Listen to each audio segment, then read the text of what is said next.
Inspector Vijay Thakur Surendra Singh की हवेली पर चंदन को गिरफ्तार करने पहुंचे थे। ठाकुर साहब, हमने सब पता कर लिया है। जब सागौन की लकड़ी की तस्करी के लिए पुलिस चंदन को गिरफ्तार करने आई थी, तब आपने उनको घूस देकर अपने बेटे को बचा लिया था। आपका बेटा चंदन 1 साल से गैर कानूनी तरीके से सागौन की तस्करी करता आ रहा है। ये रहा गिरफ्तारी का वारंट। इंस्पेक्टर, इसको अंदर करके आपको क्या मिलेगा? आप इसको जाने दीजिए और इस मामले को यहीं रफा दफा कीजिए। नहीं ठाकुर साहब, ये बात ऊपर तक जा चुकी है। हम इस पे ऐसे पर्दा नहीं डाल सकते। ये मुमकिन नहीं हो पाएगा। आप भी कैसी बात कर रहे हैं? आप साथ दें तो कुछ भी हो सकता है, और हर चीज की कीमत होती है। आप बस दाम बताइए। आपको मैं मना नहीं करना चाहता, लेकिन असल बात कुछ और है। आप बताइए तो सही। ये केस खुलेगा तो किसी ना किसी को तो जिम्मेदारी लेनी ही पड़ेगी। मैं समझ गया आप क्या चाहते हैं। इत्मीनान से रहिए, हम उसका भी बंदोबस्त कर देंगे। और फिर आपने उस बेचारे विनोद को इस केस में फंसा दिया। आपने मुझे बुलाया मालिक? हाँ विनोद, हमें तुमसे एक जरूरी बात करनी है। हमारा एक बहुत जरूरी काम है, करोगे ना? मालिक, आप बस हुक्म फरमाइए, मैं आपको निराश नहीं करूंगा। बहुत खूब, हमें तुमसे यही उम्मीद थी। अब देखो, मेरे लिए तो तुम और चंदन एक समान हो, पर आज वो मुसीबत में फंस गया है और तुम ही उसको बचा सकते हो। क्या हुआ चंदन भैया को? दरअसल बात यह है कि चंदन को पुलिस गिरफ्तार करके ले गई है किसी छोटे से केस में। मैंने उसको छुड़ाने का बंदोबस्त तो कर लिया है, लेकिन पुलिस के सामने किसी और को उसका जुर्म कबूल करना पड़ेगा। तो हमें लगा तुमसे ज्यादा भरोसेमंद आदमी कौन होगा। पर मालिक, तुम इतना मत सोचो, छोटा सा केस है। मैं सुबह ही अपने वकील से कह के तुम्हारी बेल करवा दूंगा और तुम्हारे घर 5 लाख का मुआवजा भी भिजवा दूंगा। भेंट के तौर पे रख लेना, तुम्हारा भला भी हो जाएगा और हमारे खानदान की इज्जत भी बची रहेगी। विनोद ठहरा सीधा साधा इंसान। गरीबी के चलते वो लालच में पड़ गया और आपकी बात मानने पे मजबूर हो गया। बेचारा और करता भी क्या, अपनी माली हालत से मजबूर होकर उसने आपके बेटे का जुर्म अपने सर ले लिया और जेल चला गया। आपने उसे जेल से छूट के वापस नौकरी पे रखने का वादा किया था, लेकिन आपने अपनी जुबान नहीं रखी। ना तो उसके घर पर वो रुपए भिजवाए, ना ही उसके माँ बाप की खोज खबर ली। 3 साल तक वो गांव वालों की जिल्लत और गरीबी की मार खाते रहे। जब विनोद 3 साल बाद जेल से छूटा और उसे ये सब पता चला, वो सीधा आपकी हवेली पे आ धमका। मालिक, विनोद तुम? मालिक, बाबूजी की तबीयत बहुत खराब है, उनका तुरंत इलाज करवाना पड़ेगा, हमारा पैसा दे दीजिए। तुम्हारे जेल जाते ही हमने 5 लाख रुपए तुम्हारे घर भिजवा दिए थे।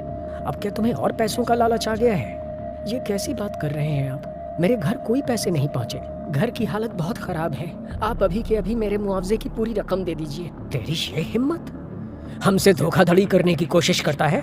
निकल जा यहाँ से, इससे पहले कि मेरा हाथ उठ जाए। धोखा तो तुमने मुझे दिया है। पहले मुझे झूठे केस में फंसाया और मेरी बेल नहीं कराई। मेरे घर वालों को कितनी जिल्लत झेलनी पड़ी तुम्हारे बेटे की वजह से, और अब मेरा पैसा छीन रहे हो। एक बात कान खोल कर सुन लो, मैं चाहूं तो अभी बड़े साहब को जाकर सब सच बता सकता हूं। गांव भर में तुम्हारी बची खुची इज्जत भी चली जाएगी और तुम्हारा ये नालायक बेटा भी जेल चला जाएगा। सीधे तरह से मुझे मेरा पैसा और नौकरी वापस कर दो, वरना अच्छा नहीं होगा। विनोद की धमकी से आप डर गए।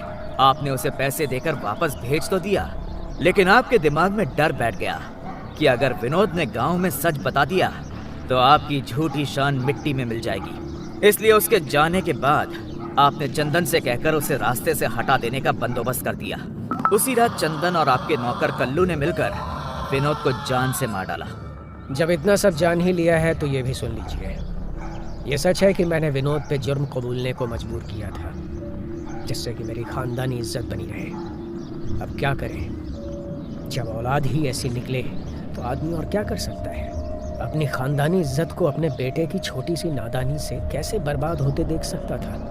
मैं मानता हूँ मैंने चंदन को बचाने के लिए विनोद को इस केस में फंसाया, पर मैं अपनी जुबान का पक्का हूँ। अपने वादे के मुताबिक मैंने उसके घर 5 लाख रुपए भिजवा दिए थे, इसलिए आप ये नहीं कह सकते कि मैंने अपना वादा पूरा नहीं किया। विनोद के मन में पैसे का लालच आ गया था। जिस दिन वो जेल से छूट के आया, मैंने उसे दोबारा 5 लाख रुपए दिए।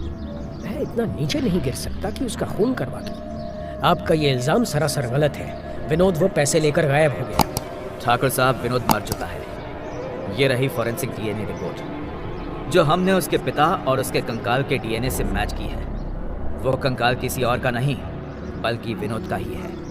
आपके ड्राइवर कल्लू और कीरत की बीवी जमुना के स्टेटमेंट भी हमारे पास हैं, जिसमें उन्होंने विनोद की हत्या के लिए आपके बेटे के खिलाफ बयान दिए हैं। कल्लू ने अपना जुर्म कबूल कर लिया है। ठाकुर साहब ये सब सुन के हताश होकर बैठ जाते हैं। साठे, कुछ लोगों की टीम को तुरंत शहर भेजो और चंदन को गिरफ्तार कर सीधे थाने लाओ। जी साहब। ठाकुर साहब, अब तक आप चंदन को कई बार बचा चुके हैं, लेकिन अब अगर आपने कुछ ऐसा किया तो मुझे आपको भी गिरफ्तार करना पड़ेगा। अगर चंदन यहाँ आए तो बेहतर यही होगा कि आप उसे पुलिस के हवाले कर दीजिए। उधर इंस्पेक्टर विजय के केबिन में। सर, उस कंकाल की गुत्थी तो सुलझ गई, अब बस ज्योति का पता लगाना है। कुछ सवाल अभी भी अनसुलझे हैं। विनोद के फोरेंसिक रिपोर्ट में 2 तरह की मिट्टी क्यों पाई गई? कल्लू और जमुना के बयान से तो विनोद को 2 साल पहले ही इमली के पेड़ के नीचे दफना दिया गया था। फिर ज्योति ने उस रात विनोद का खून होते हुए कैसे देखा? आखिर एक ही घटना एक ही जगह पे 2 अलग अलग समय पे कैसे घट सकती है? अब हरिलाल के घर पे काफी रात हो चुकी थी। हरिलाल सोने की कोशिश कर रहा था, तभी उसे बाहर से छन छन की आवाज सुनाई देती है, जैसे कोई औरत उसे पुकार रही हो। वो उठकर खिड़की से बाहर देखता है तो उसकी आवाज हलक में अटक कर रह जाती है। बाहर आंगन में कोई साया घूमता हुआ नजर आता है। ये तो वही औरत ज्योति है। लेकिन इस बार वो पहले जैसी नहीं लग रही थी। हरिलाल की सांस जैसे उखड़ जाती है। सर्द मौसम में भी पूरा बदन पसीने से तरबतर हो जाता है। ज्योति बाहें फैलाए उसके आंगन में खड़ी होती है। वो हरिलाल को इशारे से अपने पास बुलाती है। हरिलाल को जैसे कोई सम्मोहन हो गया हो। वो उठकर दरवाजा खोल के बाहर चला जाता है। कहानी जारी रहेगी।